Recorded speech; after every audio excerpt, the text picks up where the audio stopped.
Testing could mean pagsubok or paghubog. Pag merong problema, merong suffering, anong sinasabi natin sa kapwa natin? Uy, sige, alam mo, siguro yung suffering na yan, tinetest ka lang ni Lord. O kaya may dumating na pagsubok, inisip mo, siguro tinetest lang ako ni Lord para malaman ni Lord kung faithful nga ba talaga ako or kung kaya ko bang malampasan itong suffering na ito. But let me tell you this, ang Diyos hindi po siya parang teacher na nagbibigay ng test para malaman kung kaya mo o hindi. Nagbibigay ka lang ng test kung hindi alam ng teacher kung kaya mo o hindi. But guess what? Alam ng Diyos kung sino ka. He is God. He does not need to test you.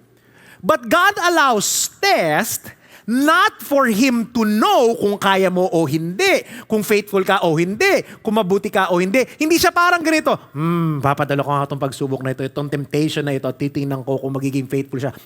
Sabi ko na talagang pasaway itong anak kong to. Hindi! Alam ka ni Lord yun kilala ka niya.